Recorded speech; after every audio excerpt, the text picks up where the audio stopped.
من شرور أنفسنا وسيئات أعمالنا، من يهده الله فهو المهتد ومن يضلل فلا هادي له، ونشهد أن لا إله إلا الله وحده لا شريك له، ونشهد أن محمدا عبد الله ورسوله.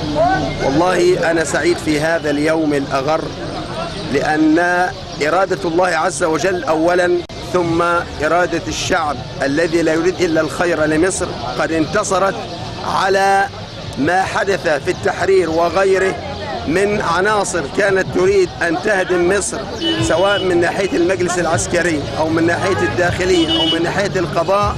فنحمد الله عز وجل أن انتصرت إرادة الله عز وجل وجرت الانتخابات. وقد تابعت والله هذا اليوم يعني القنوات الفضائية، فأخبرت أنه لم تحدث مشكلة بالنسبة للانتخابات إلا المشاكل الإدارية العادية من تعطل وصول بعض القضاة أو مثلا تأخر وصول الأوراق، أما لم تحدث مشكلة على الإطلاق، والحمد لله هذا في جميع المحافظات.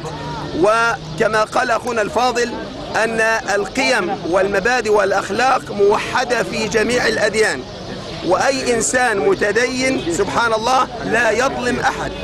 فنطمن إخواننا المسيحيين أن الإسلام هو الكنف الوحيد لهم. وتذكرني أو تحضرني قصة سيدنا عمرو بن العاص عندما سبحان الله ما حدث من ابنه لابن المصري النصراني واشتكى لسيدنا عمر الخطاب، فما كان سيدنا عمر إلا أنه انتصر لابن المصري النصراني إلى آخره. فالإسلام لا يظلم أحد. وإذا حكمت مصر بإذن الله، وهذا ما نرجوه لله عز وجل، إذا حكمت بالشريعة الإسلامية فسوف يكون فيها الخير، كل الخير للمسلمين وللمسيحيين، وينعم الناس جميعا في ظل الإسلام.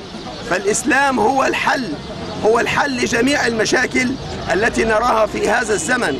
فندعو من الله عز وجل أن يتم هذه الانتخابات سواء في 9 محافظات أو في محافظتنا أسيوط أو في مركز الغنايم أو في جميع المحافظات على خير وجه إن شاء الله.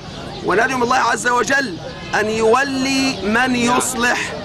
ندعو من الله عز وجل أن يولي علينا قيادة حكيمة تؤمن بالله واليوم الآخر، لا تخشى في الله لومة لائم، تعمل ابتغاء مرضات الله.